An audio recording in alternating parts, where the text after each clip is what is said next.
Olá, seja mais uma vez bem-vindo ao Theo Media Cast, aqui no nosso canal do YouTube. O programa de hoje, apresentado pelo pastor Ronaldo Vasconcelos, recebe um convidado especial, que é Jonas Madureira, pastor batista, professor do seminário Martin Bucer, teólogo e filósofo. Jonas vem falar sobre vários assuntos relativos à glória de Deus e à Igreja de Cristo Jesus. Antes, você vai fazer um grande favor para a gente. Aproveite o nosso conteúdo no YouTube, então se inscreva no nosso canal, curta, deixe o seu comentário e ative o sininho. Que Deus possa te abençoar e um grande abraço.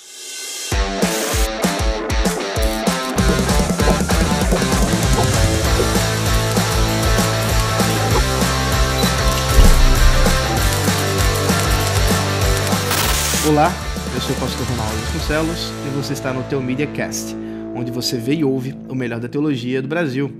Você pode ouvir esse podcast nas plataformas de podcast, mas também pode assistir no Theo Media, na plataforma de streaming da Comev, onde você pode não só ouvir esse programa, mas muitos outros para edificação sua e da sua família.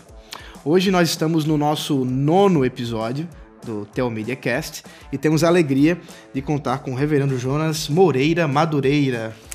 É uma alegria ter o irmão conosco.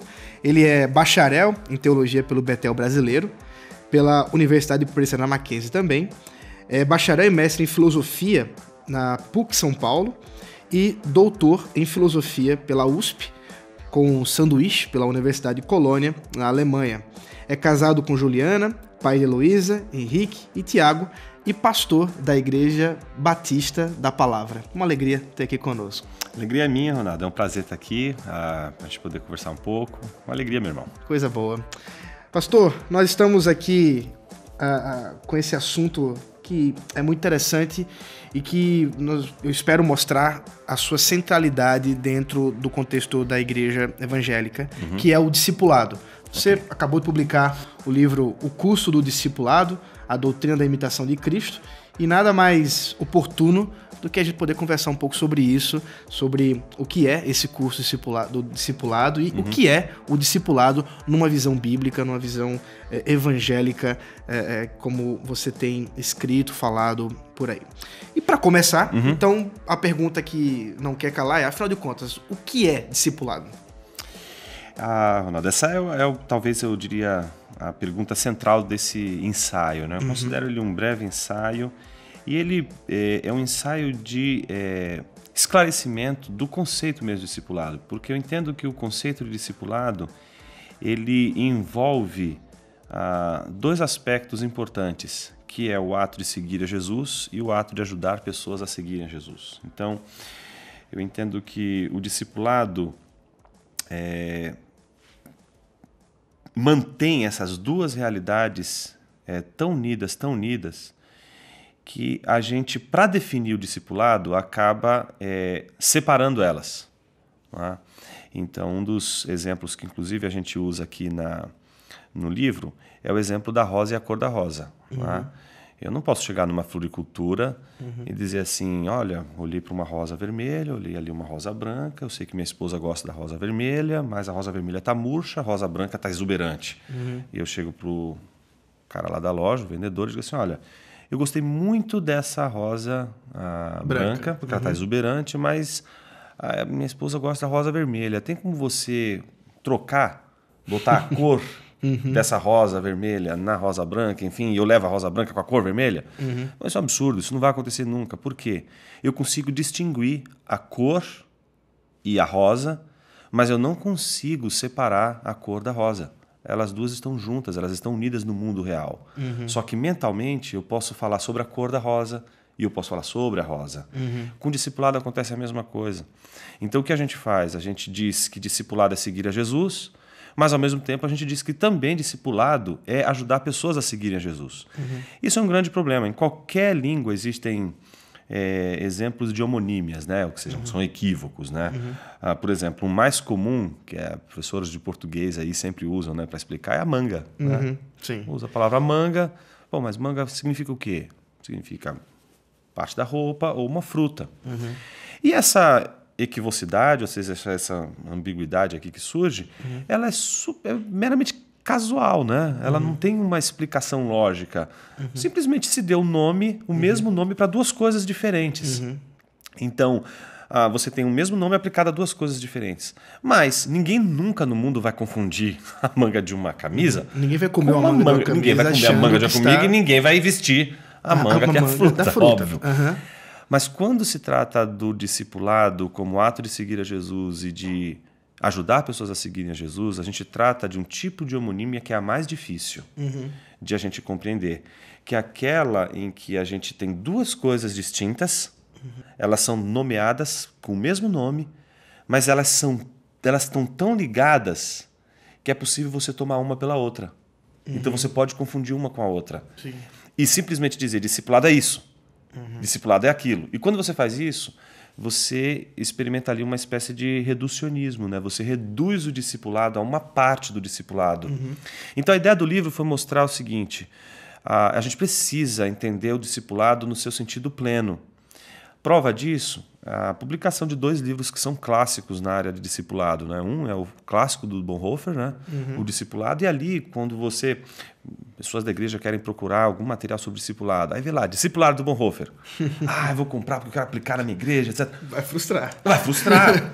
Porque o Bonhoeffer está preocupado só em trabalhar o que significa seguir Jesus. Quando você pega o livro do Dever, que também tem o nome Discipulado, é o mesmo nome, ele não fala tanto sobre o ato de seguir Jesus, porque ele está focado ali em como orientar pessoas na igreja a ajudarem outras pessoas a seguirem a Jesus. Então, essas 2 publicações já mostram para a gente como o discipulado ele é visto de um jeito ou de outro. E a ideia desse livro foi mostrar que essas 2 coisas elas estão tão unidas, que uma depende da outra, de uma tal forma que eu não posso... digamos assim, falar de uma sem falar da outra. E isso é o que implica a questão do custo. A pergunta fundamental é, se existe um custo para seguir a Jesus, existe um custo para ajudar pessoas a seguirem a Jesus? Se elas as 2 estão tão unidas, isso significa que se eu tiver algum custo no ato de seguir a Jesus, eu teria também um custo para ajudar pessoas a seguirem a Jesus? Qual custo é esse? Antes de entrar realmente nos temas que você coloca no livro, deixa eu fazer uma pergunta para você, que eu acho que geralmente quem nos ouve, especialmente se não estiver muito habituado com essa literatura que você acabou de mencionar, vai lembrar que o termo discipulado virou chave para muitas igrejas e até para crescimento de igreja fora nos Estados Unidos, mas no Brasil também. A ponto, eu já ouvi isso várias vezes, de ser quase tratado realmente como a solução para o crescimento da sua igreja. Você tem que fazer o discipulado. E aquilo vira um nome quase que místico. Sim. E 2 coisas estão envolvidas nisso. 2 problemas, ao que me parece, você poderia comentar. Primeiro, é o discipulado moralista. Aquele que tenta propor que ser discípulo de Jesus é seguir umas regrinhas básicas e você tem que ensinar aqueles passos e pronto, acabou. E o outro é tratar o discipulado realmente meramente como um instrumento de crescimento de igreja. Então eu vou fazer as células, eu vou fazer... eu tenho que fazer mais discípulos e vira uma coisa quase que comercial, se não comercial mesmo. Como você vê essas duas coisas que eu acho que talvez sejam os 2 termos, os 2 significados mais comuns para a ideia de discipulado no nosso país? Você tocou, acho que, num ponto fundamental hoje, que é a questão da preocupação com relação ao crescimento de igreja, né? Eu entendo, Ronaldo, sim, eu não sou contra igrejas crescerem, pelo contrário, a gente quer que a igreja cresça mesmo. E ela tem que crescer e ela vai crescer independente até mesmo dos nossos métodos, porque quem cresce, a gente sabe que no fundo, quem está interessado no crescimento da igreja é a providência divina. Então a gente confia na igreja, né? Eu gosto muito de uma fala do Saião, ele diz uma coisa muito curiosa, ele diz assim, a gente está 2000 anos tentando destruir a igreja e não conseguiu. Não vai ser você que vai conseguir. Sim. Então, as pessoas que acham que descobriu uma grande sacada, e hoje com o movimento do empreendedorismo, o pessoal está transformando plantação de igreja em startup, não é? Então, plantação de igreja é modelo startup. O cara eu vou começar alguma coisa, um grande empreendimento. Eu tenho uma ideia. Eu tenho uma grande ideia. Então, a grande sacada para crescer a igreja. É interessante, é como qualquer outro empreendimento, mas O que a gente sabe, se a gente estudar isso com bastante, eu diria assim, temor e tremor, a gente vai ver que a igreja ela é sustentada pela graça de Deus e não é por nenhum homem e ninguém na face da terra, é por o próprio Deus. Mas Deus usa homens, sem sombra de dúvida, e usa modelos, usa estratégias. Tem uma frase muito curiosa do E.M. Bounds, no livro chamado Poder Através da Oração. A gente tem ele publicado em português, acho que só um fragmento dessa obra dele, né? E lá pelas tantas, não, no começo, logo, de cara, ele diz, né? A igreja está cada vez mais preocupada com métodos de crescimento exponencial. Deus está cada vez mais preocupado com homens fiéis ao Evangelho. Né? Deus não unge planejamento estratégico. Deus unge homens fiéis ao Evangelho. Então, eu acho isso interessante, porque a nossa aposta maior, às vezes, acaba estando na estrutura. E ela não é ruim. Eu acho que a gente precisa ter um amadurecimento nessa discussão, porque às vezes a gente fica preocupado com o crescimento da igreja, não pelo crescimento em si, mas a forma como o crescimento está se evidenciando, justamente porque é um crescimento numérico, mas ao mesmo tempo a gente se pergunta sobre o conhecimento que as pessoas têm do Evangelho e a vivência do Evangelho, porque senão a gente cai no gnosticismo, não é conhecer o Evangelho, é viver o Evangelho, é das afeições, é você ter prazer em viver a vida cristã, em gozar o mundo sendo visto pelas lentes do Evangelho. Tem uma série de coisas aí envolvidas, né? Então, eu vejo que muitas vezes esse afã de crescer, não é, de desenvolver, etc., às vezes acaba colocando a estrutura como sendo algo muito importante. O amadurecimento não vem em a gente explodir as estruturas. Daí é o outro lado, né? Acho que isso explica um pouco da frustração das pessoas que foram esmagadas por estruturas e dizem assim, vamos abaixo as estruturas. Desigrejados. Aí, os desigrejados entram digamos, nessa chave, né, de interpretação ou de reinterpretação do papel da igreja na sociedade, no mundo, né, como um todo, desestruturada, como se o problema fosse as estruturas, né? Sendo que ele mesmo não vai conseguir viver sem estruturas, né? As pessoas precisam de estrutura. Alguma coisa. Ou seja, sem ossos, ele não se estrutura óssea, ele não vai conseguir levantar da cama para andar. Sim. Estrutura é importante, mas ela não precisa aparecer, os nossos ossos não aparecem. Eu entendo que uma igreja é como um corpo humano. Se os ossos aparecerem, alguma coisa está errada. Daí, portanto, esse livro que você escreve e a sua proposta de discipulado não é nem uma metodologia de crescimento de igreja. Exatamente. E nem tampouco é uma forma, simplesmente a questão de estrutura. Exato. Tem mais a ver com aquilo que você estava falando no final da sua fala, que é o foco não tanto nesse crescimento exponencial como um método de crescimento, mas o discipulado como uma maneira de evidenciar a nossa identidade como cristãos. Então aí o discipulado não diz respeito ao método, mas à natureza. Não é uma coisa que eu vou usar para crescer. Não, isso é natural de um cristão. Se isso não acontece de forma natural, na minha experiência cristã, alguma coisa está errada. Eu acho que a gente tem muita dificuldade hoje em lidar com o fato dos sinais da regeneração e da obra de Deus na vida das pessoas. Porque isso leva a gente para a discussão mais importante, o que é a igreja. A igreja é simplesmente a reunião de pessoas? Se é a reunião de pessoas, o que diferiria a igreja sei lá, de um clube e de um estádio cheio de gente gritando por um... E lá dá para arrepiar, tem grito, tem música, tem liturgia. Tem uma liturgia pronta, né? Exato. Aliás, as liturgias elas estão aí espalhadas, tem até refeição litúrgica, uma cerveja e um cachorro quente. Claro. Tem sacramento. Sem sacramento, exatamente. Não, eu concordo, eu acho que esse é o ponto. A gente não pode definir a igreja só como ajuntamento, porque é bonito a gente recorrer lá o termo grego para poder chamar atenção, e grego e hebraico, né? Carral e eclésia, né? Para falar de ajuntamento, etc. Mas é um ajuntamento que tem uma natureza. E a natureza desse ajuntamento ela não pode ser o comportamento. Perfeito. Certo?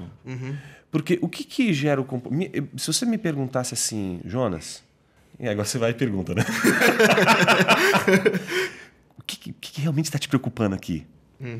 É um fenômeno que eu entendo ser chamado... Eu tenho chamado ele de neopaganismo porque eu entendo que ele é o nome mais adequado. E ele é fruto, não é de uma reflexão minha, não. Tem um monte de gente aí discutindo. O Karl Braten escreveu um livro muito interessante sobre o neopaganismo. Aliás, ele não escreveu um livro, ele foi um editor e convidou um monte de gente para escrever. O Peter Jones também? Uma coisa também, também, com certeza. Tem gente aí, o Lightheart também, tem gente importante aí trabalhando a questão do neopaganismo. E eu entendo que o neopaganismo precisa ser compreendido hoje na igreja. Para que a gente possa entender a natureza do discipulado. Porque senão a gente vai entender discipulado como comportamento. E aí o método de crescimento da igreja é um método comportamental. E moralista. Moralista. Você tem que se comportar dessa forma para você ser um cristão. Aí você é discípulo de Jesus. Então, como é que eu formo cristãos em série? É como se o discipulado fosse uma máquina de processar crentes, né? A fim de que no final do processo, como uma fábrica de salsichas, né? Sai ali no final... O produto final é um monte de crente, todo mundo ali. Ele fala parecido, ele fala se veste parecido. Igual. Exato. E tal, tem até uma então, oração o que parecida. isso teria a ver com o neopaganismo e com essa discussão do discipulado? Né? O paganismo, se a gente analisar claramente ele como um fenômeno histórico, né? Uma das coisas que chama a nossa atenção é que não existe um pré-cristianismo paganismo. Tá certo? O paganismo encontra o cristianismo. Ele está tateando, para usar a linguagem bíblica, né? E nesse tatear encontra com o cristianismo. Então você vai ver Paulo preocupado com os cristãos, Paulo preocupado com os colossenses, porque eles entenderam o evangelho. Então qual é a grande preocupação ali? Ele garante no início da carta que Epáfras, que é um fiel ministro do Evangelho, pregou corretamente o Evangelho, e os sinais da pregação correta do Evangelho já estão dados ali, quando Paulo chama a atenção para as virtudes teologais, fé, esperança e amor. A igreja apresenta isso? Apresenta. Então é convertido, são regenerados. Sim. Mas a regeneração remove a estupidez? Não, é possível você ser regenerado estúpido. Quem foi que disse que você não pode... sou regenerado, já não sou mais estúpido. Se não fosse assim, não existiria Gálatas 3:1, né? Gálatas estúpidos! Quem... Né? Paulo, desse jeito, quando ele chama eles de estúpidos, o que ele está querendo dizer com isso? Que é possível você ser convertido e ao mesmo tempo você ser um estúpido. E essa estupidez demanda... O que estupidez é essa?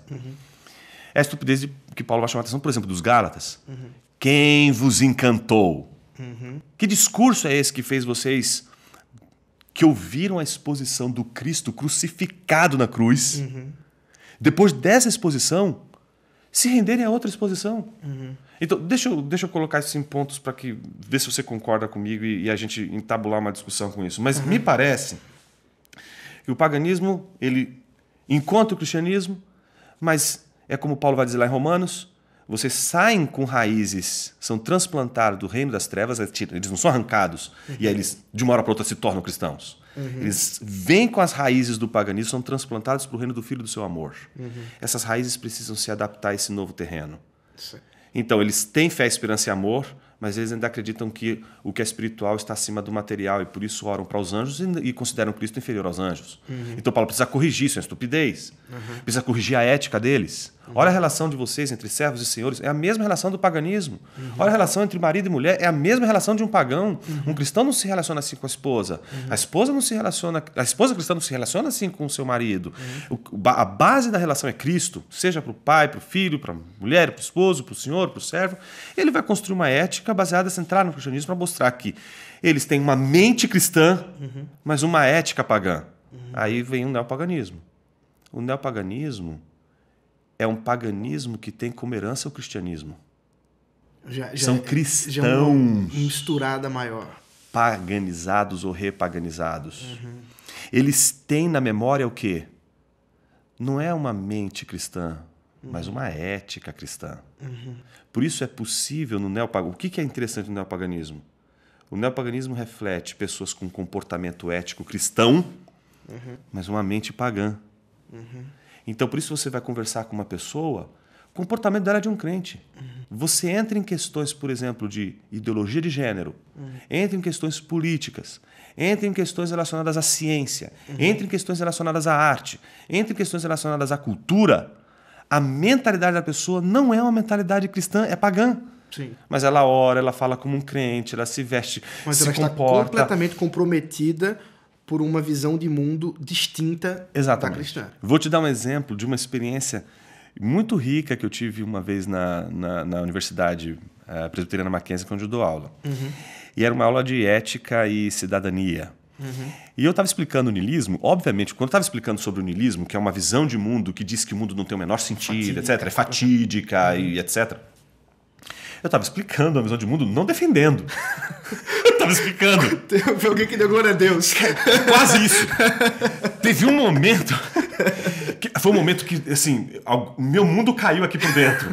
Porque um dos alunos olhou para mim e disse assim, professor, eu acho que eu sou um niilista. Eu falei, caramba. Não. Eu estava tentando mostrar para ele os problemas, as implicações, se a gente levar isso até as últimas consequências. Eu falei, como é que eu faço agora? Agora evangelizei ao contrário. Foi. Aí eu, num lampejo assim de discussão, eu olhei para ele e disse assim, você tem irmã? Aí, como é um monte de... É molecada lá, né? Então eu já brinquei com ele. Eu falei, fique tranquilo, eu sou casado. Não tenho interesse. Não tenho interesse. Quantos anos ela tem? Ele disse, você tem irmã? Quantos anos ela tem? Aí ela tinha mais ou menos a idade dele. Aí eu disse assim pra ele, por que você não casa com ela? Eu falei, ele ficou assim, ô professor, que é isso? Cara, por que você tá tão desesperado? É o melhor negócio que você vai fazer na sua vida. Tá lá em Cara, casa. eu falei assim, aquela desgraçada já te conhece, cara. Ela já sabe quem é você. Você não tem que... Ela já conhece você. Você não precisa fazer uma mise-en-scène. Ela já sabe quem é você. E mais interessante de tudo, você já sabe quem ela é. Você não vai poder se assombrar com ela, se espantar com ela. Cara, você vai casar com a pessoa praticamente que te conhece. Que incrível isso. Ele falou assim, para, professor. Eu falei, não disse tudo. Você vai realizar o sonho de toda a população masculina espalhada por este planeta. Cara, sua sogra é sua mãe. Você não vai ter esse problema professor. Nenhum, né? Aí ele falou, para, professor. Mas por que você está incomodado com isso? Sabe por quê? Você é um cristão. Sua ética é cristã. Sim. Mas sua mente não. Só que se a gente pensar naquele rapazinho ali, que segue ainda alguns princípios cristãos, novamente não todos, e trazer isso para o contexto da igreja evangélica brasileira hoje, será que a gente tem cristãos? Se a gente olhar para o modelo de fabricação de crente em série com base no comportamento, discipulado por comportamento, a gente está produzindo crentes para se comportarem como cristãos. E eu entendo quando a gente lê Paulo, principalmente, que a preocupação maior com ele é a preocupação com o coração, com a alma do sujeito, com a mente dele. Se a nossa mente não for cativa a Cristo, as nossas ações, elas podem esconder a nossa incredulidade, a nossa impiedade, o nosso niilismo. Eu acho que uma pergunta que ficou muito famosa, até virou pulseira, o que Jesus faria? Ela deveria ser posterior à pergunta o que Jesus fez. E essa dissociação causou talvez um dos grandes problemas relacionados a essa fabricação em série que você... Eu trabalhei isso que você colocou eu não já li no o livro, capítulo olha. 2. No capítulo 2, que é a doutrina da imitação de Cristo. Eu faço a comparação. Primeiro eu faço sobre o curso discipular, depois eu falo sobre a doutrina da imitação de Cristo. E eu citei o livro do Charles Sheldon, que é um livro muito conhecido, que tem exatamente o título nessa frase que você falou, né? Em seus passos, o que faria Jesus. Um livro publicado em 1897, vendeu mais de 50 milhões de cópias. Né? Então, quando eu trabalho esse tópico do Sheldon, o que eu chamo a atenção para essa questão é que o seguir a Jesus se tornou esse modelo ético, que era uma preocupação fundamental, inclusive, da teologia liberal. A teologia liberal, olha, o Cristo que anda sobre as águas, isso é o Cristo da fé, mas a gente tem que se preocupar com a mensagem, no mínimo com a ética ética. que isso aí... Só que o que acontece? Isso gera pessoas que têm um comportamento... Esse é o outro lado do legalismo, né? É o comportamento todo adequado, mas uma mente que não é submissa ao Evangelho, a Cristo, e que é capaz de lidar de forma redentiva com a culpa, porque ninguém está livre da culpa. Dostoiévski está aí para dizer para a gente, com toda a arte que ele possui, o quanto a culpa ela esfacela a nossa alma. Mas existem maneiras de lidar com a culpa que são mais destrutivas e que representam ali a dor, a angústia de pessoas que tentam resolver a farpa na alma com bom comportamento. E aí é que eu acho que o discipulado entra como não só uma ajuda das pessoas a seguirem a Jesus, mas como conversão. Identidade. Porque como é que eu posso ajudar uma pessoa a ser cristã se eu reduzir o cristianismo a uma série de regras que eu tenho que me comportar? Não tem mais... Eu vivo uma farsa, eu vivo um teatro. Sim. Entende? E uma comunidade que vive esse teatro é uma comunidade em que, geralmente, Ronaldo, o que vai acontecer nessas comunidades? A disciplina vai ser ausente. Elas não vão ter a matéria disciplina ali como algo importante, um elemento de cuidado da igreja. A disciplina que você fala é a disciplina eclesiástica. Não, é disciplina mesmo. Disciplina Por quê? como piedade, como ato de oração. Não só isso, mas a disciplina em geral. Porque o que acontece hoje, a gente... Quando vai tratar de disciplina eclesiástica, a gente como a rosa, lembra a cor da rosa? Sim, com o discipulado. termos, Acontece com a disciplina a mesma coisa. A disciplina doutrinária e a disciplina eclesiástica, que seria a moral, a gente separa elas duas. Mas elas são como a cor da rosa e a rosa. Assim como o vermelho dá o tom da rosa, o seguir a Jesus dá o tom ao ato de seguir a Jesus. Certo. Na questão da disciplina, a disciplina doutrinária dá o tom da disciplina eclesiástica. O que eu quero dizer com isso? O evangelho dá o tom da disciplina eclesiástica. O que eu estou dizendo é que, se não tem evangelho, você não tem disciplina eclesiástica. Perfeito. Se não tem evangelho, você tem disciplina. Fria. Então, disciplina fria. E aí o que acontece? A pessoa cometeu adultério. A pessoa Então, peraí, fornicou. deixa eu procurar aqui nas regras. Catálogo, é isso que faz. Então, essa é a punição. Vamos fazer as censuras. Aí a gente vai estabelecer as censuras. Vai ter ali uma série de punições e etc. Ou de exortações. Vai ter um código penal. Tem código penal para isso. Sim. Só moral. É moral. Se uma pessoa prega contra o evangelho, ela não é disciplinada. Por quê? Mas esse pastor, olha o que ele está fazendo. Olha quantas pessoas ele está abençoando. Pô, mas ele acabou de falar uma besteira contra o evangelho.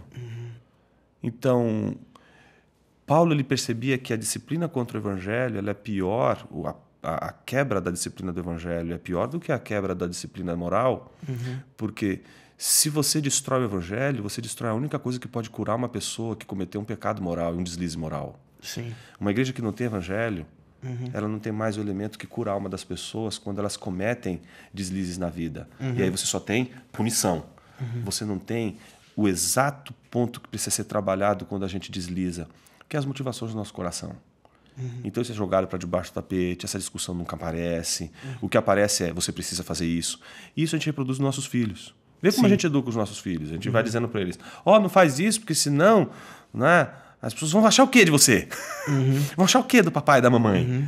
Não, peraí, não é achar o quê do papai e da mamãe. Você tá, como assim? A gente está ensinando os nossos filhos a se comportarem no teatro também? Você vai fazer isso porque você desagrada a Deus. Você vai fazer isso porque você vai ser... Sabe, tem outros caminhos que a gente deveria trilhar, que é, mas por que você fez isso, filho? Por que você quis fazer isso? Que é a questão sobre a motivação do coração. E aí eu acho que o discipulado é tão rico. Como a gente precisa de encontrar irmãos que sejam capazes de conversar sobre o evangelho. Sim. Que sejam capazes de sentar... Vamos falar sobre futebol, um monte de coisa. Ok, mas agora vamos falar sobre o evangelho. Então, o que seria o discipulado que isso aqui promove? Em primeiro lugar, uma capacidade que as pessoas poderiam ter de juntas dizerem assim, olha, os meus olhos não são suficientes para enxergar o evangelho, me empresta um pouco dos seus olhos. Me diz como você vê o evangelho. E a pessoa vai dizer, eu também quero ver, me mostra como você está vendo o evangelho. E esses olhares todos que a gente vai tomando emprestado nessa vida comunitária, eles vão dando beleza para esse evangelho, ele vai tomando conta da nossa vida como um todo, não só um aspecto da vida, porque ele é inesgotável em termos de olhares, né?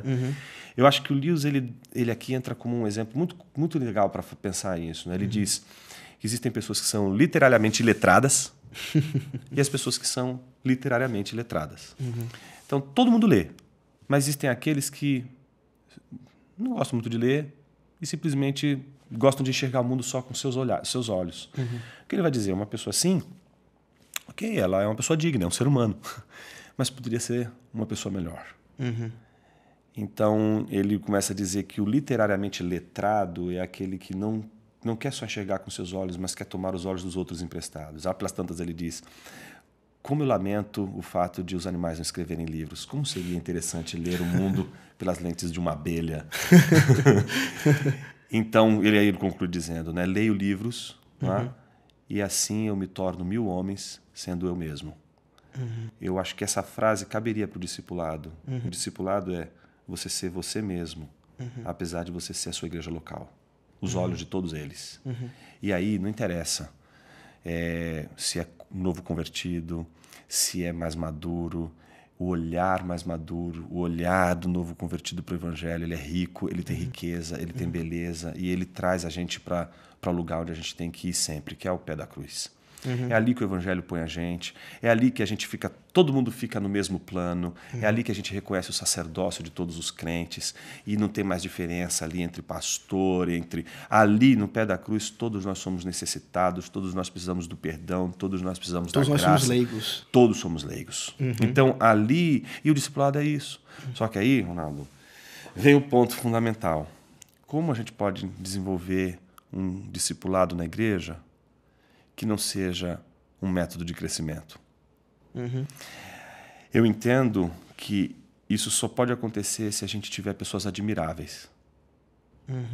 Porque o discipulado, que não é o método, ele não é um programa a ser cumprido, não é um ensino a ser aprendido. É uma vida a ser observada. Certo. Então, daí a doutrina da imitação de Cristo. E antes de você falar da imitação de Cristo, eu acho que você fala dele antes. Qual a relação dessa questão do discipulado com a teoria mimética de René Girard? Eu sei que isso é um pouco mais técnico, mas está no seu livro e eu queria entender um pouco essa parte para entrar na imitação de Cristo, Thomas A. Kempis. Eu acho que você pega esses dois autores e depois desenvolve com outros e tal. O Thomas A. Kempis, ele entra aqui nesse livro como uma espécie de leitmotiv, sabe? Quando você escuta uma ópera, uma sinfonia, você tem uma melodia que está ali sempre indo e voltando, indo e voltando, indo e voltando. Às vezes em um tom maior, às vezes em um tom menor, às vezes com um andamento diferente, às vezes, não é?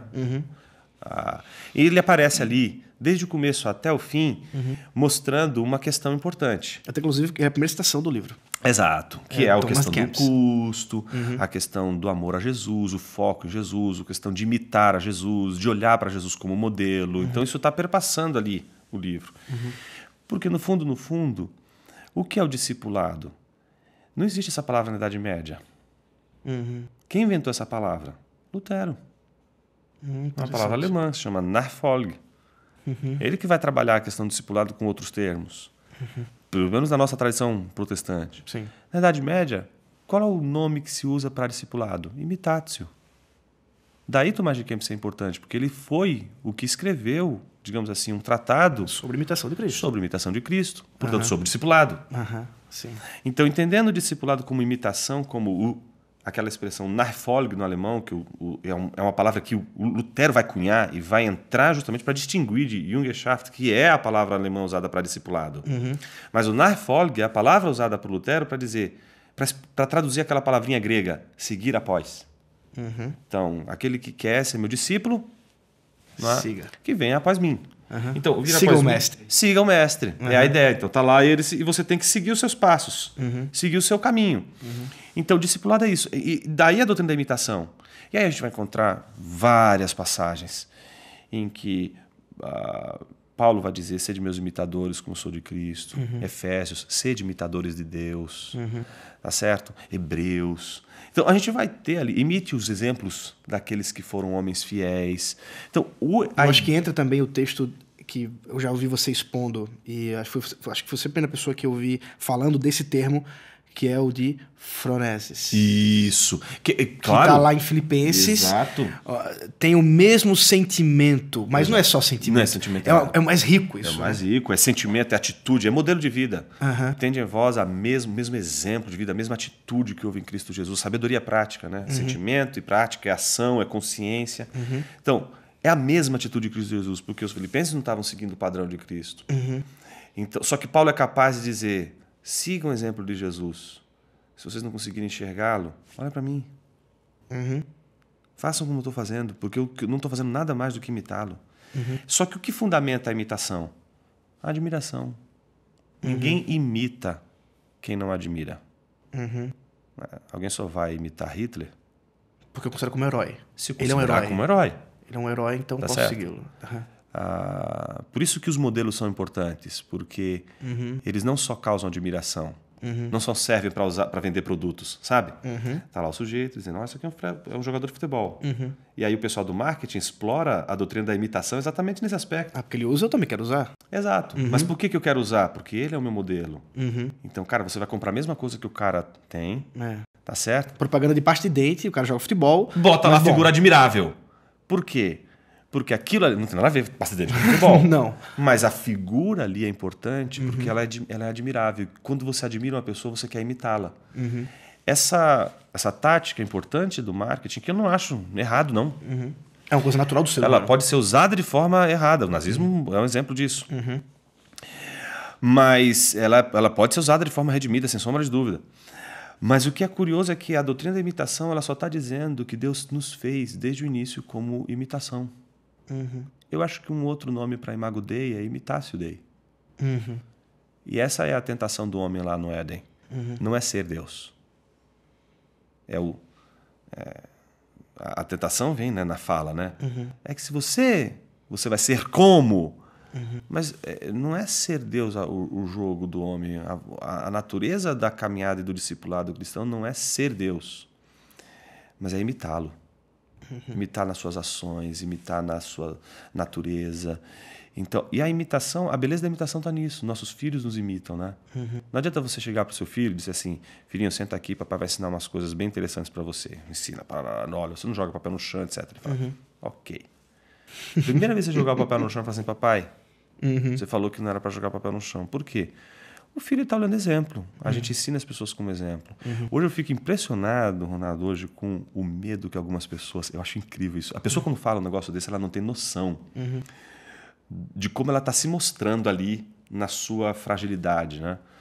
Então, às vezes, eu vejo muita gente dizer assim, mas Jonas, eu vi isso acontecendo com o Dr. Shed, com várias outras pessoas.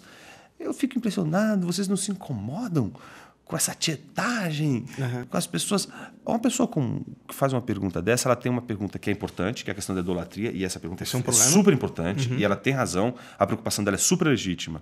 Mas, por outro lado, por que ela quer condenar o fato de pessoas admirarem Irmãos em Cristo. Irmãos em Cristo? Por que você não deve buscar que a sua comunidade as pessoas te admirem? Porque esse é o meio pelo qual uma pessoa pode imitar. Se ela te admirar. O problema é que hoje a imitação ela é inevitável. Sim. Se nós temos pessoas nós somos imitadores por natureza. Somos imitadores por natureza. Então, quando o filhinho lá usa o sapato do papai, a menina usa a sandália da mamãe, e não consegue nem andar porque é maior, e ela está imitando, ela tá mostrando a natureza humana. Perfeito. Meu filho chega para mim e fala, papai, eu quero trabalhar com o Senhor. E aí, minha esposa uma vez falou assim, filho, não vai dar dessa vez, o papai vai sair, não vai poder ir com você. Aí ele falou, mas se eu não começar a trabalhar agora com o papai, como é que eu vou saber como é trabalhar? Que legal. Ele raciocinou isso sozinho, mas o raciocínio dele tá perfeito, é isso mesmo. Então, essa é a natureza. Eles fazem isso. Meu filho, por exemplo, ele disse uma vez para mim, quando a gente perguntava para ele, né, o que você quer ser quando crescer? Ele dizia, pastor... escritor, ele tá dizendo muita coisa aí, né? E Batman. Eu falei, aí não, filho. Aí papai... Mas o Batman era a figura para ele. Sim. A roupa do Batman, tinha que comprar as coisas do Batman. Você está entendendo o que eu estou dizendo? Sim. As pessoas são, por natureza, imitadoras. Por que o discipulado envolve o seguir a Jesus? Porque uma pessoa que se arvora a discipular alguém, mas ela não segue a Jesus, pessoas vão segui-la e vão imitá-la, mas talvez não porque ela admire Jesus, mas porque ela tenha outros modelos. Então imagine o seguinte, se o pastor da sua igreja é uma pessoa que é admirável, como qualquer outra pessoa, mas não porque ela ama Jesus, porque Jesus é o grande foco do ministério dela, mas porque o foco dela é sucesso, é grana, é dinheiro. Você não pode ficar espantado com o fato dos membros da igreja só quererem dinheiro, só falarem de dinheiro, só se preocuparem com isso. Com os líderes da igreja que só querem ser de um jeito, só querem falar de um jeito. Então, os líderes da igreja, principalmente aquelas figuras que são admiráveis, eles precisariam repensar o porquê as pessoas estão admirando. É pela sua idiosincrasia? Ou é por aquilo que você realmente ama? E aí entra o ponto-chave. As pessoas vão seguir pessoas admiráveis, mas não vão só querer imitá-las, porque elas vão imitá-las no desejo. Em outras palavras, o que isso significa? Que se a gente lidera um povo, eles não vão só imitar o nosso jeito. Esse povo imita o nosso jeito porque imita o nosso desejo. Se o meu desejo é por grana, o desejo deles vai ser desejo por grana. Mas se eu desejo a glória de Deus, eu vou criar um povo que deseja a glória de Deus. E é aqui que esse livro é um encorajamento a pessoas a não fugirem do grande desafio de serem admiráveis. Porque nesse discurso da falsa humildade, não, eu sou uma pessoa humilde. Cara, quanta arrogância tem nessa fala? Sim. Quanta arrogância. A pessoa não percebe. Você não é tão bom assim pra se humilhar tanto. Pois é, gente, eu fico impressionado com a capacidade de falta de autoconhecimento. Não tem, cara, gente humilde. Acabou. Você leu a Bíblia? Esquece. A humildade não existe. Entre nós, ela não existe. O que ela existe é graça. Então, quando alguém diz assim pra você, você foi humilde, você fala, caramba, eu nem percebi. Por isso, porque é graça. Tá certo? E na hora que você escrever um manual de como se tornar humilde... Acabou pra você. Acabou. Por isso que eu tenho que explicar todas as vezes para as pessoas, gente, o Inteligência Humilhada não é um livro sobre ser humilde. É um livro sobre humilhação. Né? Sim. E essa questão que a gente levantou aqui no curso do discipulado, nesse contexto do livro, é a questão relacionada exatamente a essa reprodução do desejo. Então, eu acho que qual é a preocupação maior, né? Imagina, um pai que tem um filho, o filho tá, sei lá, não consegue admirar o pai. E o pai não se preocupa em ser admirável para o filho. Então, ele trata o filho de qualquer jeito, ele nem se preocupa com isso. O problema é que ele pode, em vez de não admirar ele, porque ele é uma pessoa que talvez esteja preocupada com grana, etc. E aí, no momento da vida, ele diz assim, caramba, é isso mesmo, eu sou uma pessoa, um ser humano horrível. Eu só quero saber de grana, trabalho, e meu filho tem razão. Meu filho não pode seguir meus passos. Meu filho não pode seguir meus passos, ele é uma pessoa melhor do que eu. O problema é que esse menino, que não pode ser igual a você, ele vai admirar outra pessoa. E talvez essa outra pessoa não seja melhor do que o seu próprio filho, seja o traficante. Sim. E se ele mimetizar o traficante, ele vai mimetizar não é o seu jeito, é o seu desejo. Então, o grande ponto aqui é que a imitação de Cristo não é comportamental. Ela não é a cura da nossa ética, comportamento meramente. Ela é a cura dos nossos desejos, ela é o redirecionamento dos nossos desejos. Eu entendo que o ser humano, nessa definição litúrgica que a Bíblia nos dá como alma, somos fome, somos desejo. Isso significa que o pecado não destrói quem nós somos. A direcionalidade, o desejo para o que realmente vale a pena na vida é apenas desviado para aquilo que tem o seu valor, mas que é agora, por esse redirecionamento, né, elevado a uma grandeza que ele não possui. Absolutizado. Absolutizado. Né? E é aí, nesse aspecto, que eu entendo que o discipulado é uma maneira de irmãos se ajudarem a seguir a Jesus por se admirarem, não pelo desejo por ídolos, mas o desejo pelo verdadeiro Deus. Pelo mesmo desejo. Pelo mesmo Porque desejo. amam Jesus Cristo. Porque amam Jesus Cristo. E é aí que eu acho que o ponto fundamental é a pregação apostólica. Eu não posso pregar um outro evangelho. Por isso que eu não posso a pessoa não pode me admirar porque eu sou Jonas. Ela tem que me admirar porque eu sou fiel ao evangelho, à pregação dos apóstolos. Então, não é simplesmente admirar cristãos. É admirar cristãos... Enquanto? Imitadores de Paulo. Imitadores da pregação apostólica, comprometidos com a pregação apostólica. Então, não é qualquer cristianismo, não é qualquer, digamos, ideia, mas é aquilo que foi pregado e ensinado pelos apóstolos. E isso eu acho que é o nosso maior comprometimento. Isso é um desafio, na verdade é um encorajamento que eu fiz a mim mesmo e que, de alguma forma, tem me consumido, como alguém que se vincula a uma igreja local e que quer viver uma igreja local real. Que não aguenta mais a fake, não, uma igreja fake. Uma igreja que você olha, as estruturas são todas maravilhosas, tudo lindo, mas as pessoas totalmente destruídas. Porque elas estão destruídas. Seja numa favela, seja num palacete. Sim. Então, qual é a nossa maior preocupação? É com o carpete da igreja? Tem o seu lugar, mas ela tem que ficar no segundo plano. O meu problema é quando você pega o segundo plano e coloca no primeiro plano. Sim. Isso é idolatria. Aquilo que deve estar no primeiro plano foi simplesmente renegado a segundo plano, e aquilo que era de segundo plano é elevado agora a primeira, uma condição tão importante. Imagina, como é que eu vou cultuar a Deus com os bancos da igreja nessa posição? Tem que ser naquela posição. Então, eu acho que a estrutura ela é importante, ela é necessária, sim, mas no momento em que a gente recruta pessoas para servir uma estrutura, a gente não está falando mais de um reino, a gente está falando de um império, e como a gente trabalha aqui, o império necessita de voluntários. Mas o reino é feito de discípulos. Amém. Voluntário, você precisa que ele faça as coisas. E qual é a crise do voluntariado hoje na igreja? Converse com um monte de gente que está aí. Salvo exceções de pessoas comprometidas com o discipulado, o que você vai ver é o voluntariado na igreja assim: o meu líder não me preocupa, não me chama para orar, eu estou aqui só servindo, eu estou com dupla jornada. Eu trabalho toda semana e descobri que a igreja é uma outra empresa. E eu estou promovendo essa estrutura. Um império para outros. Eu estou trabalhando a estrutura. Então, quando as pessoas sabem que elas estão se dedicando a pessoas, a coisa é outra. A gente precisa forjar uma igreja de discípulos. E discípulos vão trabalhar na videira. Não vão ser escravos da treliça. E a boa treliça é como os ossos do nosso corpo.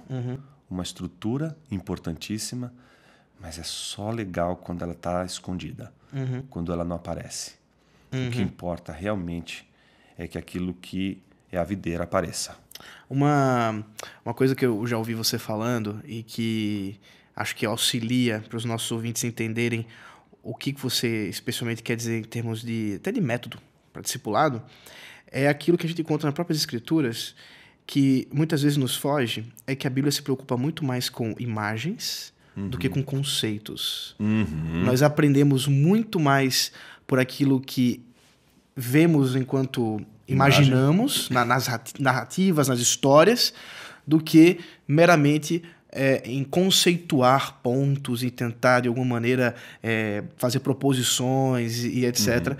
E acho que essa vivência do discipulado, de exemplos e de como na prática essas coisas vão acontecendo, ela auxilia muito mais a gente a entender o que é seguir Jesus Cristo. Eu acho que você tocou num ponto, Ronaldo, fantástico, que é quando você entende que o discipulado... Quando você reduz o discipulado à mera apreensão de conceitos, você quase virou um gnóstico ali. Você entende? Se eu entender, eu estou redimido. Não, mano, peraí, isso aí é outra estrutura de raciocínio. Quando você apela para a imaginação, você tem outra natureza aí de discussão, que tem os afetos, tem outros elementos ali presentes. E eu acho que o discipulado é uma maneira de trabalhar a nossa imaginação moral, a nossa imaginação afetiva. Eu entendo que quando a gente consegue entrar na imaginação das pessoas, a gente consegue influenciar, e quando as pessoas entram na nossa imaginação, a gente é influenciado. Voltando a Gálatas, né? Eu gosto demais dessa passagem. E o que mais... eu já li alguns comentários importantes sobre Gálatas, mas o comentário de Calvino da passagem de Gálatas capítulo 3 é uma coisa... assim, é de outro mundo. Ele compara o pregador a um artesão. É um artista. E ele diz que a igreja padece quando ela não tem esse artista. E que artista é esse? O artista da palavra. Um pastor que não usa a palavra, que não sabe usar a palavra, ele perdeu de vista a sua arte. A arte da palavra. Então, ele, quando lembra que Paulo... embora duramente diz aos Gálatas, Gálatas insensatos, quem vos encantou, seduziu? Não foi diante de vós que Cristo foi exposto como crucificado? Lá pelas tantas ele diz, Cristo, como assim? Os Gálatas estavam ali presentes no Gólgota? Eles eram testemunhas? Não eram. Não. O que aconteceu então? Eles encontraram um artista, um pregador do evangelho, que pela habilidade da pregação foi capaz de entrar na mente deles de uma maneira tão poderosa. E transportá-los para a cruz de Cristo. Que é como para o Calvário. Eles estão lá agora no Calvário. Exato.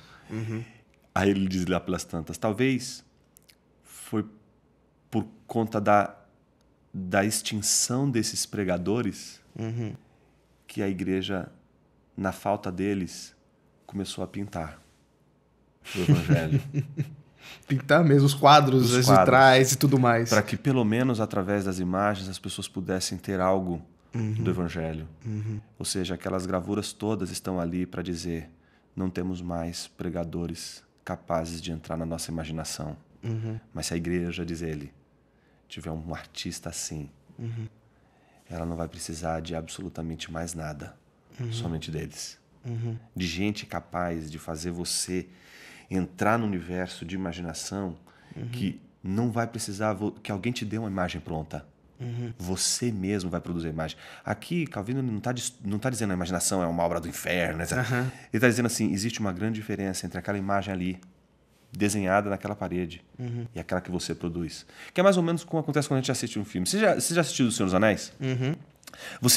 A sua experiência foi primeiro ler o livro e depois assistir o filme, ou assistir o filme e depois ler o livro? Eu vi o filme antes. Ok, mas já teve alguma experiência de você ler o livro e depois assistir o filme? Sim. Os outros, porque eu assisti primeiro o primeiro, depois eu fui pros livros. Qual foi a sua sensação quando você viu depois? Você criou uma imaginação daquilo? Exato. Você gosta mais da sua imaginação ou do filme? A nossa imaginação é melhor. Imaginação. É melhor. Por exemplo, a minha desgraça é que eu li o Senhor dos Anéis antes. Então o meu Frodo não tem aquela cara. Meu Frodo não é desse jeito. Que droga! Ele não é o meu Frodo. Eu não consigo. Eu olho para aquilo, eu fico... Não, esse não é o meu Frodo. Sim. E é isso que Calvino está dizendo. Quando ele fala que como é que vocês conseguiram trocar essa imagem poderosa... Reduzir. Esse que é o maior problema. Essa imagem tão poderosa do evangelho que foi produzida por vocês, pela pregação de alguém, pelo discurso pagão. Eu acho que esse é nossa questão hoje. O neopaganismo é isso, Ronaldo. Ele tem imagens oferecidas, ou seja, no comércio da fé. Cristãos, tá certo? Que vivem uma vida cristã e que são crentes. Não estou falando de cristãos que não são cristãos. Eu estou me referindo a crentes regenerados, mas que podem, por exemplo, numa universidade, no contexto da esfera pública, serem seduzidos por outros discursos.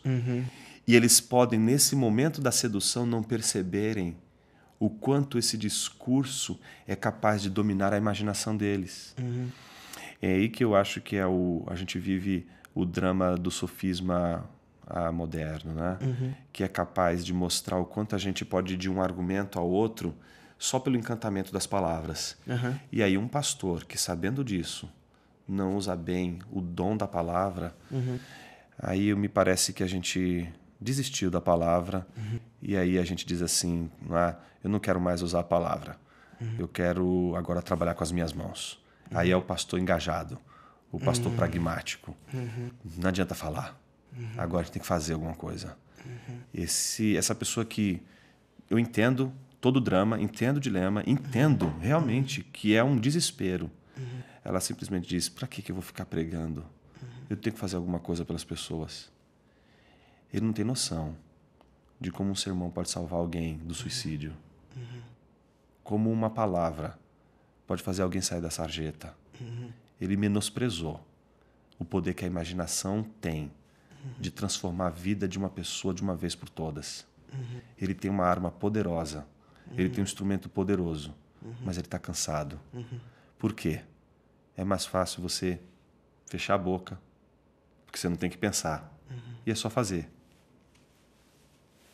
Eu não tenho que falar com ninguém, eu só estou fazendo, tá vendo? Eu cumpri meu papel. Então, o que é mais fácil? Deliberar sobre o carpete da igreja? Ou exortar o irmão que está em adultério? E é um irmão querido, uma pessoa que você ama, mas que está ali numa situação completamente... Destruição matrimonial. Como é que a gente vai preferir o quê? Vamos fazer as contas, né? Vamos administrar a igreja nesses termos, vamos administrar a estrutura. Porque quando a gente fala em lidar com pessoas, a gente fala daquilo que o Tim Keller chama de perder a paz, né? O Evangelho ensina que a gente precisa aprender a perder. Uma igreja que não sabe perder, ela não é igreja. E a gente precisa receber a paz que o Evangelho nos dá e a gente precisa aprender a perder essa paz por alguém que a gente ama. E isso acontece quando a gente se dedica ao que realmente importa. Esse é o custo do discipulado. É amor. Porque qualquer um que olhar o título, o curso do discipulado. Ué, mas Jesus não falou que o fardo é leve, o jugo é suave? Qual o curso do discipulado? Quando ele diz isso, e ele fala do quem amar mais a família, ele vai colocando lá, né? Amar mais os bens. Mas bem leve. Pois é. Aí você vê que um monte de gente abandona. E vocês não querem fazer o mesmo? Aí pelo Senhor, para quem iremos? É interessante, né? Ele não diz para onde. Para quem? Olha a mimesis aí, né? Total. A preocupação de Pedro não é o lugar. Não importa onde eu estiver. É o exemplo. É o seu exemplo. Quem é aquele que eles vão seguir? Quem a gente vai seguir? Então, para quem iremos? Né? Então, eu entendo que o discurso de Jesus é um discurso que vai exigir um custo. As pessoas, não é que porque é o grande ponto, né? As pessoas podem reduzir o discipulado à graça barata. É como se não tivesse comprometimento, não tivesse compromissos. A graça barata é a graça das multidões. Você segue Jesus sem compromisso. Você está seguindo a ele, mas você não quer ser reconhecido. E isso é o que acontece hoje muitas vezes. O que acontece é isso. Muita gente, se está ferida, ou vira desigrejado, ou vai para uma igreja grande. E vai para essa igreja grande porque, eu chego ali, ninguém... Consumo e vou embora. Consumo e vou embora. E a gente entende por que a pessoa está fazendo isso. É desespero. Ela não quer também ficar sem a palavra, mas ao mesmo tempo ela está ferida e ela escolhe a multidão. Mas ela escolhe a multidão porque a multidão ela é também confortável. Ela é uma maneira de você não ser... Ferido. E de se defender e ao mesmo tempo de não aparecer, de não ser notado. Só que o discipulado, ele exige evidência. Tá entendendo? Ninguém na multidão... Você vai olhar a multidão e a multidão não vai ser acusada, né, quando Jesus está crucificado. Quem vai ser acusado são os que estavam seguindo a ele. Multidão ninguém reconhece. Ninguém sabe quem é quem. Mas o Pedro, quando aparece lá no cantinho, depois de Jesus ter sido preso, eu vi você fala como ele. O seu discurso não me engana. O discípulo não consegue se esconder no meio da multidão. Ele não consegue disfarçar. O discípulo, ele vai aparecer porque ele se parece com o mestre e não tem jeito. Mas eu entendo que o custo, ele só pode ser ensinado por Jesus porque ele primeiro exerceu o custo do discipulado. Eu gosto daquela passagem quando ele diz ao jovem rico, né? Vai, vende tudo que você tem e me segue. Mas quem está dizendo aquilo é o Senhor do universo. Quem abandonou tudo. Sabia o custo que teria que estar ali. Ele sabia o que estava fazendo. Então, muito mais do que aquele jovem rico. Exato. Daí, então, o que Jesus estava dizendo para ele? Vem me imitar. Se você fizer isso, não é que você vai estar fazendo caridade. Se você fizer isso, você está me imitando. Você está seguindo meus passos. Então, eu entendo que o discipulado é um convite a ser como Jesus. Mas a grande pergunta é, como a gente vai imitar Jesus se a gente não encontrar pela frente pessoas? Não que elas sejam ipsis literis igual a Jesus, mas que um fragmento de Cristo esteja ali. Um fragmento da personalidade de Jesus esteja entre os seus seguidores. Isso vai bastar. É como se a nossa identidade ela estivesse atrelada a Cristo de uma tal maneira que sem Ele eu não sei quem eu sou. Mas para eu saber quem eu sou, eu preciso saber quem é Ele.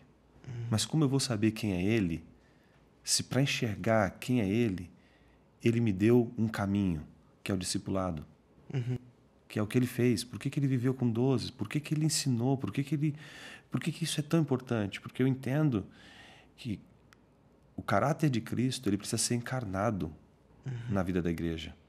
E quando a gente reduz esse caráter encarnado de Cristo na vida das pessoas com regras, com comportamento, a gente já não quer mais, a gente não tem mais um pensar como Cristo pensa, agir como Cristo age. A gente tem a regra, a gente tem especulação. Porque alguém poderia dizer, em seus passos, o que faria Jesus hoje? Sei lá. Isso é altamente especulativo. Não sei o que Jesus faria hoje. Eu sei o que Ele fez. E os apóstolos disseram muito bem o que ele fez. Eu vou me fiar naquilo que eu sei que ele realmente fez. Não naquilo que ele faria. Não na especulação do que ele diria. Mas no que ele disse e no que ele fez. O que você diria a respeito do discipulado e a saúde da igreja? Agora pensando em tantos ouvintes que nos ouvem, né, pastores e tudo mais, qual é a centralidade do discipulado, ou qual é o lugar do discipulado na saúde de uma igreja? Pluralidade de presbíteros. Uma igreja que não tem pastores, e pastor aqui entendido como o didáscalos, apto para ensinar. Não é uma figura selecionada por outras razões que não seja o comprometimento com a pregação, ensino e a formação de discípulos pelo Evangelho. Tá? Que vão ser exemplo para a congregação. A congregação precisa de exemplos. Então, a gente ainda tem aquele modelo do pastor, que é o exemplo, e os demais. Né? Não, mas quando você vê um grupo que está dando exemplo para aquela igreja e que é comprometido com a pregação dos apóstolos, com a pregação apostólica, com o Evangelho de Cristo Jesus, você tem a reprodução daquele grupo em toda a igreja. Então, eu entendo que a melhor estratégia de uma igreja para investir no discipulado não é dizer assim, gente, vamos comprar um livrinho e todo mundo vai... É formar os seus próprios presbíteros. Nesse aspecto, os seminários eles são uma grande ajuda, um grande serviço, prestam um grande serviço na formação de um ministro, mas não é suficiente. É necessário essa formação agregada à formação de um outro pastor. Você se torna pastor caminhando com outro pastor. Você vai olhar o exemplo dele. Então, o descomprometimento hoje que eu vejo da igreja, às vezes com o seu próprio conselho ministerial de pastores que vão servir ali na igreja, é muito grande. Então, você tem um desnível que não precisava acontecer se eles se reunissem para ambos estudarem juntos o Evangelho. Porque um pastor como um lobo solitário, quem é que vai falar do Evangelho para ele? Um pastor não pode querer pastorear uma igreja sozinho, ele não pode querer fazer algo sozinho. Ele não é um herói, ele não é um Messias. Aliás, ele não tem nem que inventar nada. Ele teria que se contentar em ser uma mera réplica da pregação dos apóstolos. Não inventar nada. É reproduzir mesmo, é repetir o que eles estão fazendo. E por que não imaginar isso num corpo de presbíteros que se reúnem ao redor do Evangelho para amar a igreja e para dar o exemplo? Por quê? Se a igreja tiver pastores que são modelos, não porque eles são pessoas moralmente corretas, mas porque eles são tementes a Jesus Cristo e fiéis à igreja, cuidam do povo de Deus, não seguindo regras morais, visando ali a mera aparência, mas porque eles realmente acreditam no Evangelho. O poder do exemplo é maravilhoso, é magnífico. Então, se os próprios pastores da igreja se discipulam, você não precisa nem dizer para a igreja, gente, vamos começar uma campanha de discipulado. Mas é que isso é o mais difícil, Ronaldo. É mais fácil contratar um especialista em discipulado, com um método de discipulado, para aplicar e façam. E você não precisar fazer nada. Entende? Então, eu acho que se uma igreja hoje quer ser uma igreja que reflete o discipulado como natureza, eu entendo que ela quer abrir mão da cultura de consumo para a cultura de discipulado. Certo. Para sair de uma cultura para outra, qualquer curso que você fizer, vai lá na FGV, faz um curso lá de organização e gestão. Primeira coisa que você vai descobrir, que qualquer mudança de cultura não acontece da noite para o dia. Se você quer uma igreja que viva a cultura de discipulado, esquece curto prazo, é longo prazo. Porque é o seu exemplo, é você formando pessoas, é você, criando uma cultura de discipulado na igreja que vai levar tempo. É você tirar pessoas com as raízes aqui, plantar elas com as raízes em outro lugar, e elas vão precisar de adaptação, elas vão precisar de tempo. Então, a primeira coisa é esquece aquele modelo instantâneo de que as coisas vão mudar da noite para o dia e pague o preço. Esse evangelho não é miojo. não é miojo. Tanto é que, se ele for miojo, primeira decepção que a pessoa tiver, seja amorosa, seja no trabalho, esse evangelho já some da cabeça dela, ela já vai querer fazer outra coisa, vai procurar um outro caminho. Então, eu entendo que a gente precisa recuperar a dignidade do discipulado como uma questão que envolve a natureza da igreja e não um aspecto da igreja. Do tipo, eu tenho discipulado... A sua igreja tem discipulado? Cara, isso é um absurdo. Isso é o cúmulo do absurdo. Eu falo, minha igreja não tem discipulado. Cara, você não tem discipulado? Não é igreja. Você tem noção do que eu estou dizendo? É isso que eu estou dizendo. Não tem discipulado, não tem igreja. Mas não tem método de discipulado. Não, mas e esse método de discipulado é discipulado? Ou é mais um mecanismo processual de crentes consumidores que não seriam outra coisa senão podres de mimado. Crentes que vão procurar uma igreja, mudam de um bairro para o outro, vão procurar uma igreja. Quais são os pontos que elas procuram? Tem ministério infantil, tem espaço para isso. Vai colocar um monte de coisa ali. Exigências. Sim. Tem louvor. Ar-condicionado. Tem ar-condicionado.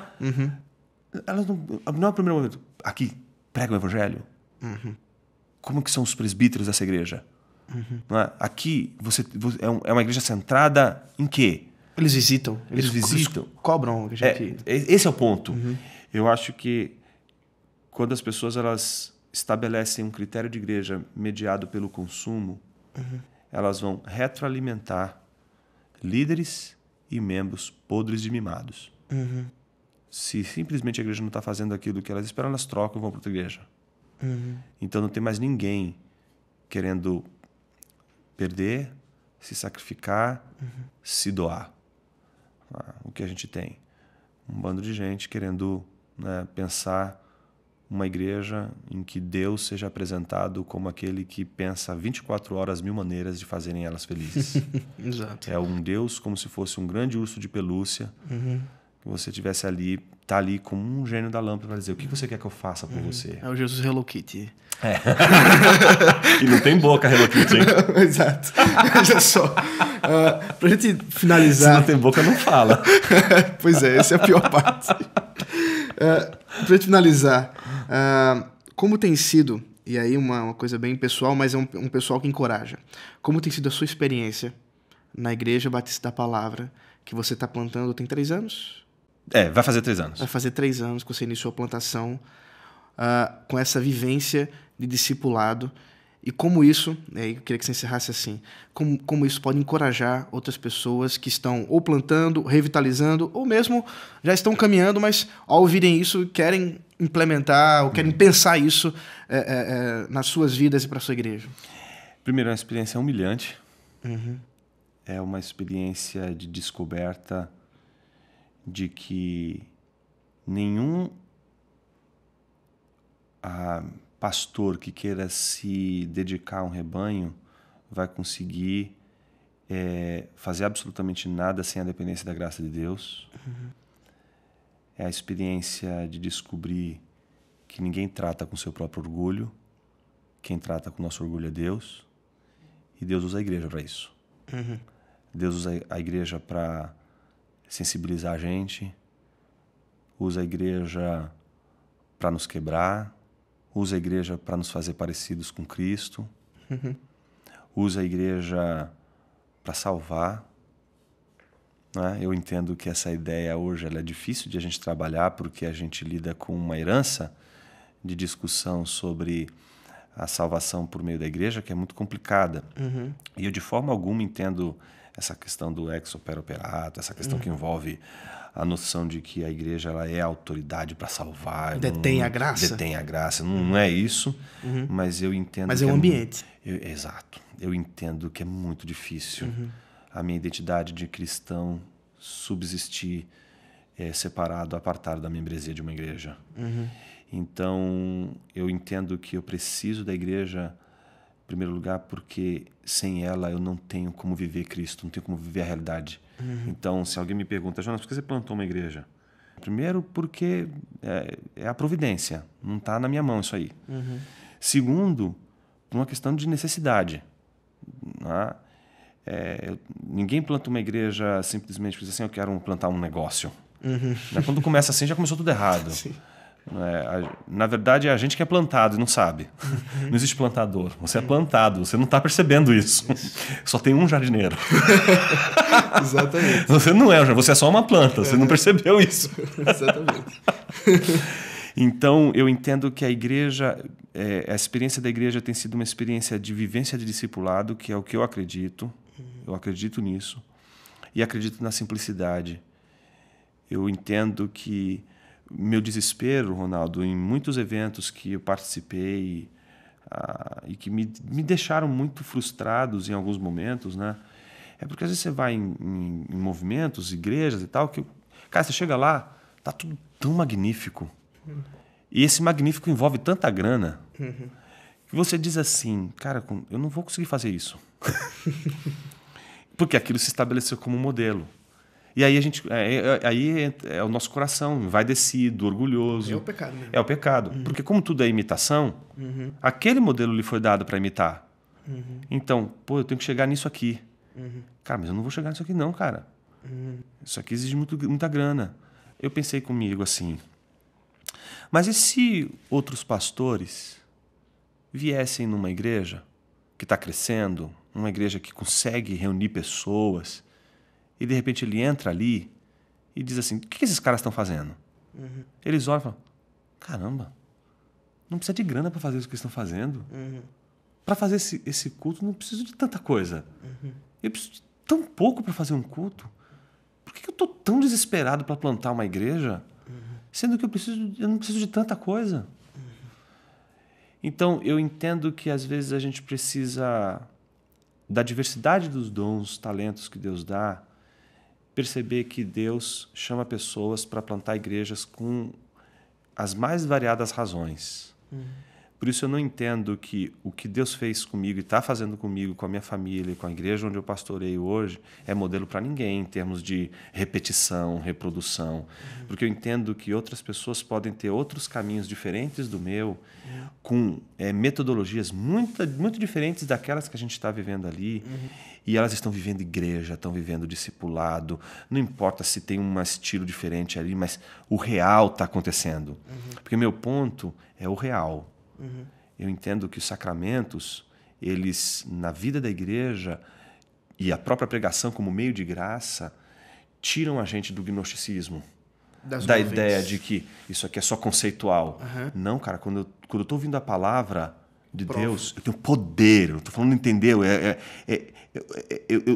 Uma pessoa que está fria espiritualmente, mas ela está ali, ouvindo a palavra de Deus, ela tem duas coisas que vão acontecer ali. Ela pode entender e, ao mesmo tempo, ela pode ser arrebatada por um poder transformador e revitalizador da sua própria espiritualidade, da sua fé em Deus. Seus corações aquecidos. Aquecidos. Então, é disso que eu estou falando, de que a pregação do Evangelho não é uma aula. Ela tem um poder transformador. Eu entendo e creio nisso.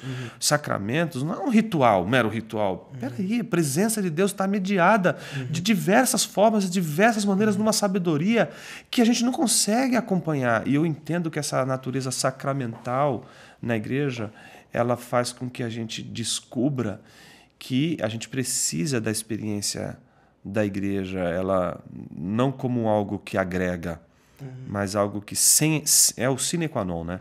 Sem a igreja, sem a mediação dos irmãos, sem a membresia de uma igreja, eu não vou ser um discípulo, eu não vou imitar, eu não vou ter gente a quem admirar, não tem nada disso. Então, acho que a experiência do real, dessa realidade do discipulado, é aquilo que motiva e deveria motivar todas as pessoas a plantarem, a se engajarem numa igreja. É o real. Eu vivo o Evangelho aqui. Então, eu com todas as suas dificuldades que impõe para a nossa natureza exigente de conforto e de tantas outras coisas, mas aqui eu posso viver o Evangelho, eu posso viver mesmo igreja.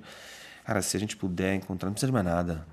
Não precisa ser gigante, não precisa ser... Cara, se é pequena, se é grande, não importa aí, cara. O que importa é o seguinte, os sacramentos estão sendo administrados corretamente, o Evangelho como meio de graça está sendo pregado com fidelidade. A gente já tem o que é mais importante para garantir uma igreja verdadeira. Disso vai emanar disciplina na igreja, disso vai emanar a evangelização, que é tão importante que a gente não fala hoje, que é a nossa negligência na evangelização, mas uma evangelização que não vem acompanhada de discipulado como natural, que não é uma questão assim de programa, é natural. Tudo isso emana desse comprometimento da igreja com essas verdades, com esses fundamentos tão importantes para garantir a veracidade de uma igreja e que, ao mesmo tempo, garante a sua saúde. Eu acho que é isso que a gente tem que buscar hoje. Ser discípulo é amar Jesus e amar a igreja.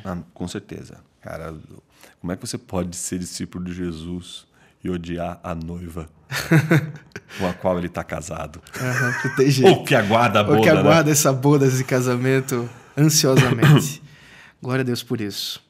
Jonas, foi um prazer tê-lo aqui conosco. Um prazer estar aqui. Ronaldo, a gente já está há longo tempo aí caminhando junto. Exatamente, né? Então, é muito bom. A alegria estar aqui com você. É muito bom poder compartilhar dessa amizade, poder compartilhar dessa conversa e poder fazer isso para que as pessoas possam também ser edificadas. Deus te abençoe e nos encontramos em breve, se Deus quiser. Valeu, um abraço. Um abraço.